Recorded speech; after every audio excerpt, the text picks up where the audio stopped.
In the generation we are living in, we are bombarded by a lot of information. Is there a gospel message left for our time? Now, our guest today, Mr. Collins, is going to share more on this.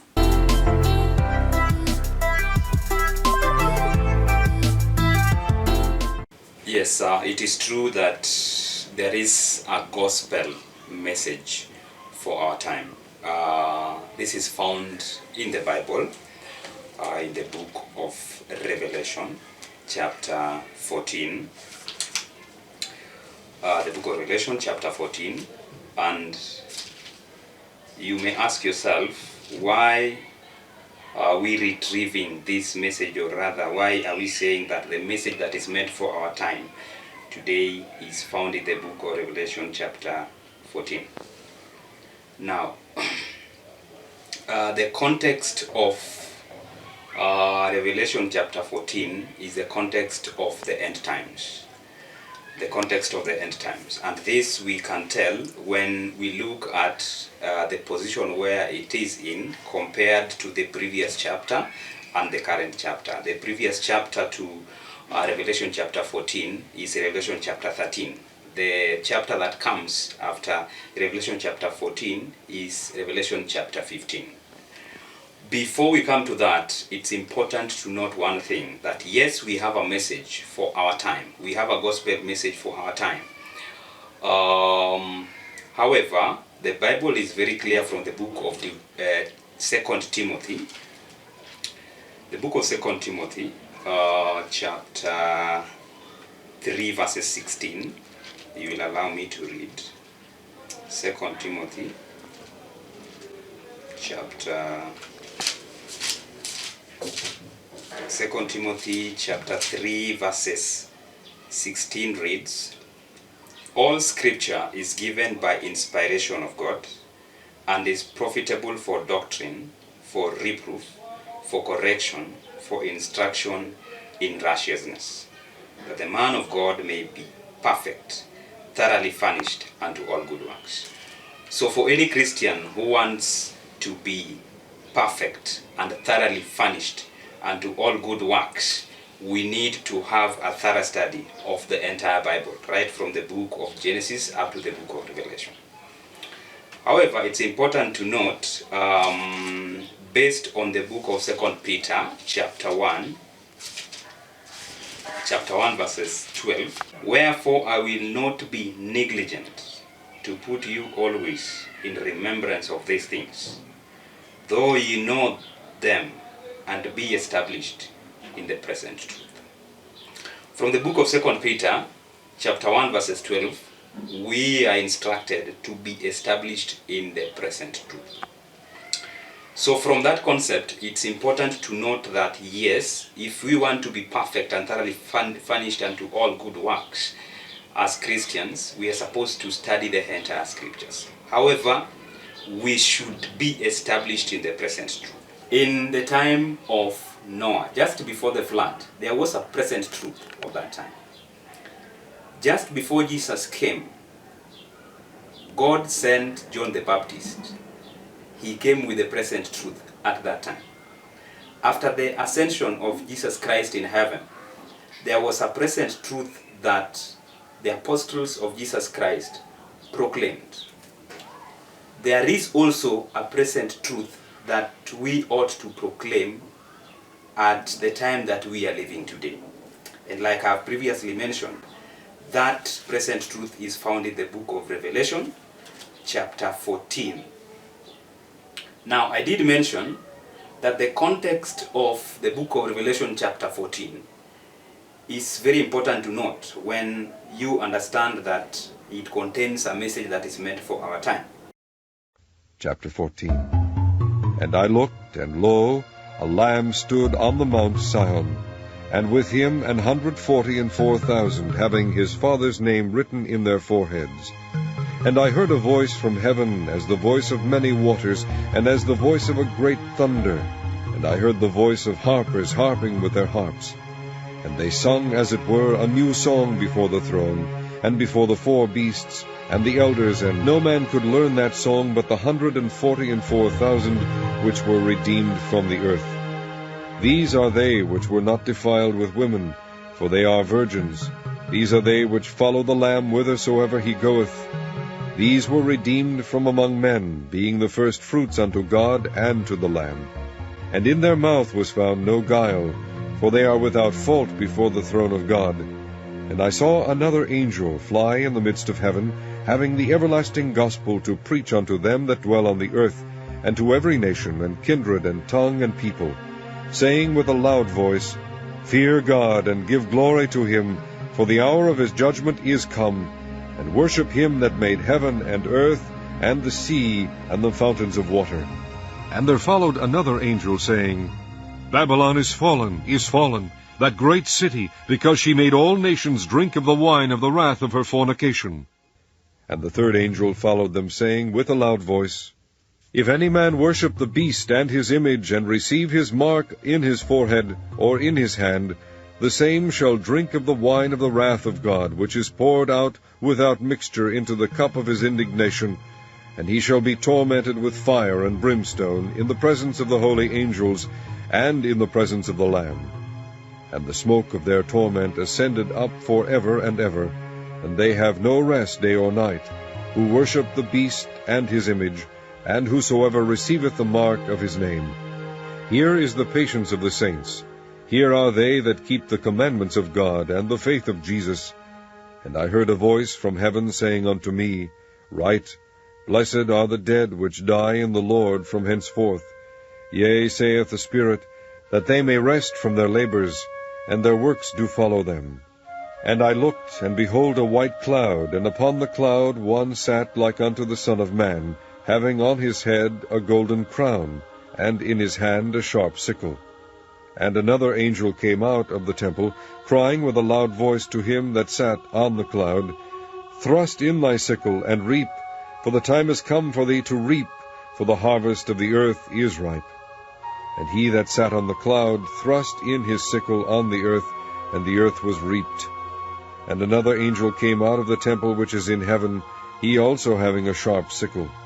And another angel came out from the altar which had power over fire, and cried with a loud cry to him that had the sharp sickle, saying, Thrust in thy sharp sickle, and gather the clusters of the vine of the earth, for her grapes are fully ripe. And the angel thrust in his sickle into the earth, and gathered the vine of the earth, and cast it into the great winepress of the wrath of God. And the winepress was trodden without the city, and blood came out of the winepress, even unto the horse bridles, by the space of 1,600 furlongs. The context of this, or rather this message, is what is referred to as the three angels' message. The three angels' message. Before we delve deep into what the three angels' message actually mean, it's important to underscore what chapter 13 talks about. Chapter 13 talks about two beasts. One beast, John the Revelator is privileged to see one beast rising up from the sea. This beast, as John describes from verses 4, while referring to the inhabitants of the world, and they worshipped the dragon, which gave power unto the beast. And they worshipped the beast, saying, Who is like unto the beast? Who is able to make war with him? From verses 11, another beast, John sees another beast coming from the earth. This beast he describes to be lamb-like, but speaks like a dragon. In verses 16, it states, And he causeth all, both small and great, rich and poor, free and bond, to receive a mark in their right hand or in their foreheads. There's a place that where John also is privileged to see and realize that this beast actually also bears, or rather has all the powers of the first beast, or rather he exercises all the powers of the first beast. and he causes all to worship the first beast. If you look at the context of chapter 13, these are last day events when people are forced to bear, or rather to receive, the mark of the beast, and they cannot buy or sell if they do not bear this mark. If you look at chapter 15, which just comes after chapter 14, chapter 15 starts with the 7 last plagues, which are also last day events. So we can then say, if you look at chapter 13 that talks about last day events, chapter 15 that talks about last day events, we can say that the message that is found in the book of Revelation chapter 14 is a last day events message. Now we'll go straight away to the message itself, and like I did mention before, it's found in the book of Revelation chapter 14 from verses 6 all through to 11. It reads, "And I saw another angel fly in the midst of heaven, having the everlasting gospel to preach unto them that dwell on the earth, and to every nation, and kindred, and tongue, and people." John sees an angel who is flying in the midst of heaven, and this angel is having an everlasting gospel. And this everlasting gospel is to be preached unto them, all the people that dwell on the earth, every nation, and kindred, and tongue. Verses 7, saying with a loud voice, "Fear God, and give glory to him, for the hour of his judgment is come. And worship him that made heaven, and earth, and the sea, and the fountains of waters."